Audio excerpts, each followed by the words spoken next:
ब्रह्मांडपदी श्री सप्तशक्ति महाग्रंथ के वाचन के बारे में तैयार किया हुआ वीडियो केवल जानकारी के लिए बनाया गया है। इस द्वारा किसी मानव या प्राणी, पशु, पंछी, जात, धर्म, वंश या संप्रदाय का अनादर करने का हेतु कतई ही नहीं है। इसमें बताई गई सारी जानकारी श्रीनाथ मस्कोबा नाथ महाराज जी ने बताई हुई सत्य जानकारी पर आधारित है। ये वीडियो नाथ भक्तों के लिए है, इसलिए इस वीडियो में दी गई जानकारी से दर्शक सहमत हो ऐसा हमारा आग्रह नहीं है। इसलिए इस बारे में किसी भी शंका का समाधान करने का सवाल ही नहीं पैदा होता है। धन्यवाद।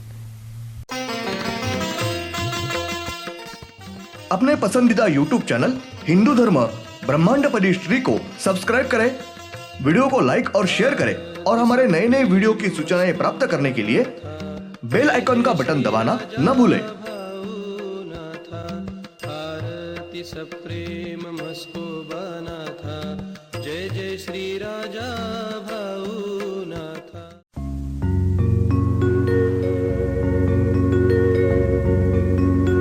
ओम नमः शिवाय। ब्रह्मांडपदी श्री शिव शंभो राजा रामेश्वर श्रीनाथ मस्कोबानाथ प्रसन्न।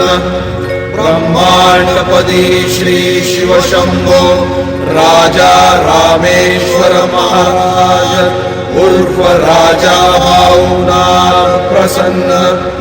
ओम नमः शिवाय।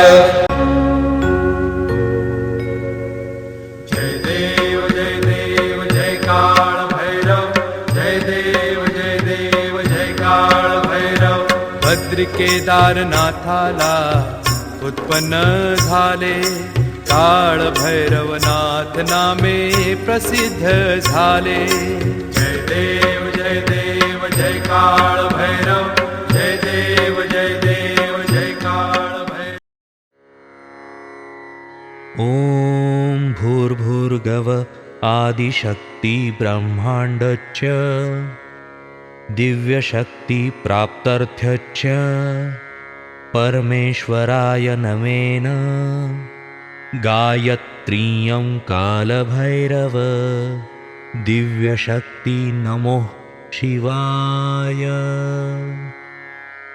ब्रह्मांडपदी श्री सप्तशक्ती महाग्रंथ, ब्रह्मांडपदी श्री सप्तशक्ती महापंथ। सत्य हाच धर्म, जसा खवळलेला समुद्र, जसा पूर्ण आकाश, जसा सूर्य, तसा मी। शिवोहम। पिछले यानी भाग 321 में हमने देखा इसका अवतार लिया है। उसके बाद श्री काल भैरव, इनके बाएं आंख में से एक ज्योत बाहर आई है और उस ज्योति ने सबको परिक्रमा पूर्ण होने के बाद तुरंत ही उस ज्योति ने श्री मानव ये रूप धारण किया है और उस श्री मानव इन्होंने कपड़ा यानी वस्त्र ये अवतार लिया है।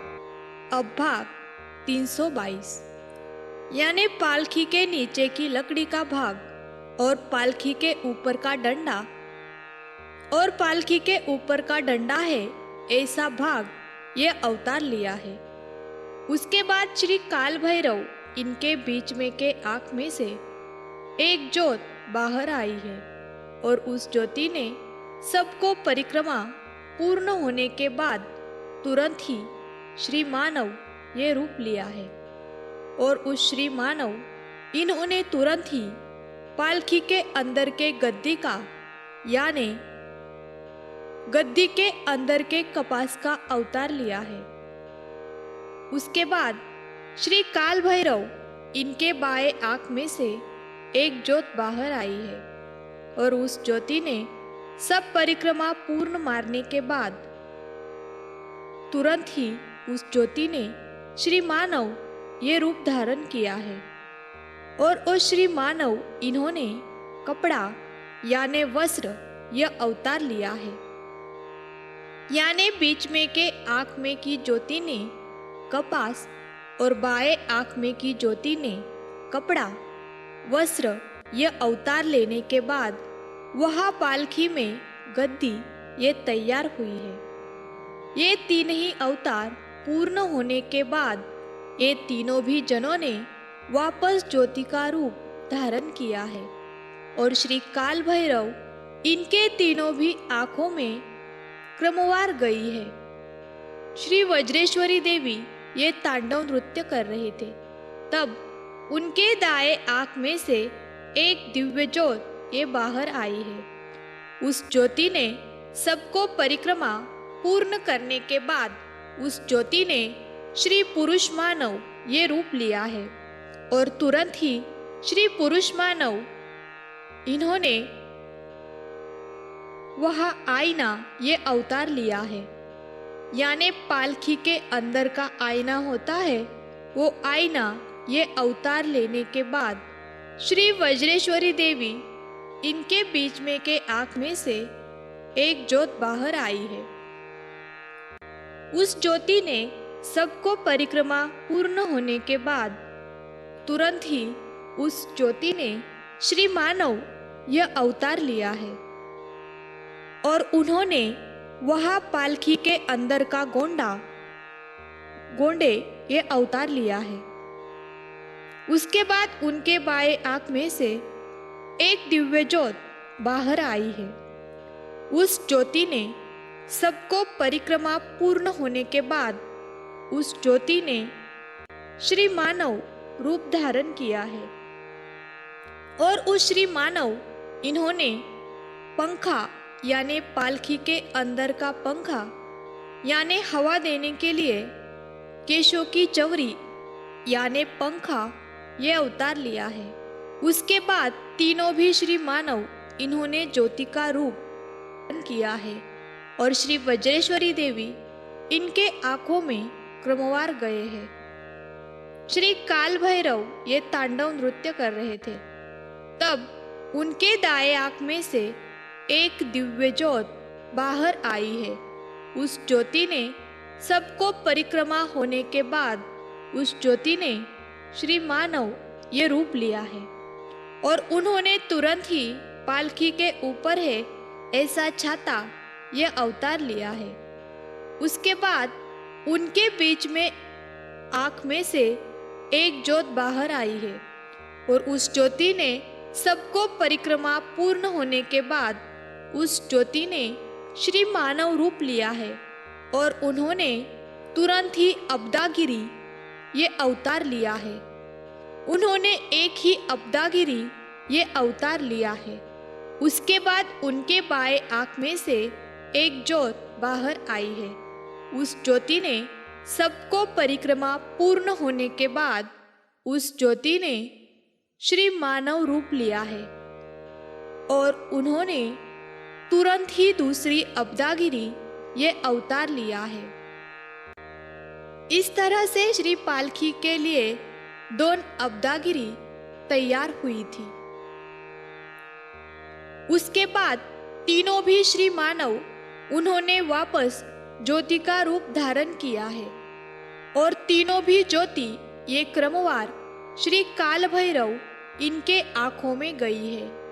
श्री दिव्य ज्योत हर एक ज्योत आंख में से बाहर आने के बाद परिक्रमा पूर्ण होने के बाद तुरंत ही श्री मानव रूप लेते हैं। बाद में अपना अवतार लेकर वापस ज्योति का रूप धारण करके वो ज्योत वापस आंखों में प्रवेश कर रही थी और उसके बाद दूसरी दिव्य ज्योत ये बाहर आकर अपना अवतार ले रही थी और वापस ज्योति का रूप लेकर आंखों में प्रवेश कर रही थी। इस तरह से हर एक दिव्य ज्योति ने अपना अवतार लिया है।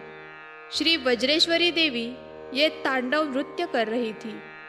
तब उनके दाएं आंख में से एक दिव्य ज्योत बाहर आई है। उस ज्योति ने सबको परिक्रमा पूर्ण होने के बाद उस दिव्य ज्योति ने श्री मानव ये रूप धारण किया है और उन्होंने तुरंत ही मंदिर ये अवतार लिया है। संपूर्ण कलाकारी की हुई ऐसा सुंदर देखते ही बनता ऐसा पत्थर के पाषाण का चट्टान का मंदिर यानी मंदिर के चारों ही पत्थर के स्तंभ, छत, चारों ही बाजू की दीवारें, मंदिर के ऊपर का कलश, फर्श, कदम वगैरह संपूर्ण देखते ही बनता ऐसा सुंदर ऐसा मंदिर अवतार रूप लिया है।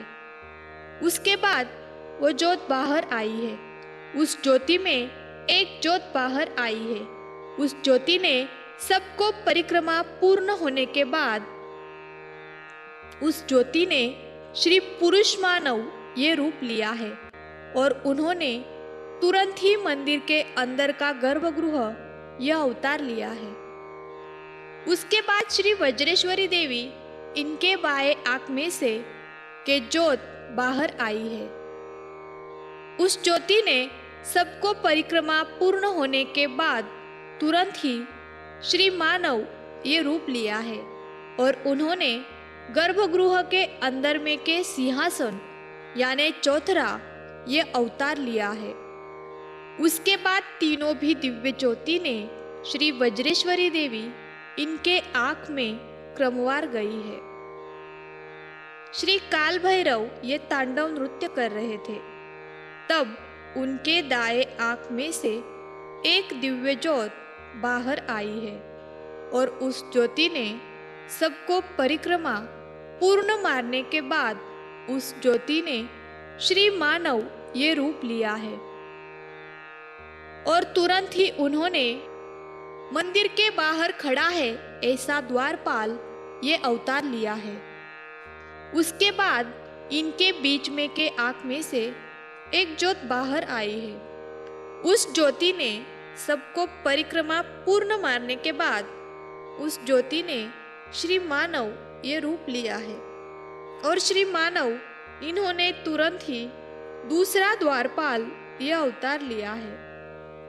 इस तरह से मंदिर के द्वार के बाहर के दो द्वारपाल निर्माण हुए हैं। उसके बाद श्री काल भैरव इनके बाएं आंख में से एक ज्योत बाहर आई है और उस ज्योति ने सबको परिक्रमा पूर्ण होने के बाद उस ज्योति ने श्री मानव ये रूप लिया है और तुरंत ही उस श्री मानव इन्होंने मंदिर में के पुजारी ये अवतार लिया है। उन्होंने ब्राह्मण ये रूप नहीं लिया है तो सिर्फ मंदिर में के पुजारी ये अवतार लिया है। उसके बाद तीनों भी श्री मानव इन्होंने ज्योति का रूप धारण किया है और तीनों भी ज्योति ये क्रमवार श्री काल भैरव इनके आंख में गई है। धन्यवाद। अगले यानी भाग 323 में हम देखेंगे श्री शिव शंकर ये तांडव नृत्य कर रहे थे। तब उनके बीच में के आंख में से एक दिव्य ज्योत बाहर आई है। श्री पार्वती माता इनके बीच में के आंख में से एक दिव्य ज्योत बाहर आई है। श्री काल भैरव इनके बीच में के आंख में से एक ज्योत बाहर आई है। उसके बाद ही श्री काल भैरव इनका श्री चेहरा यानी श्री कालिका माता इनके बीच में के आंख में से एक ज्योत बाहर आई है। ओम श्रीनाथ मस्त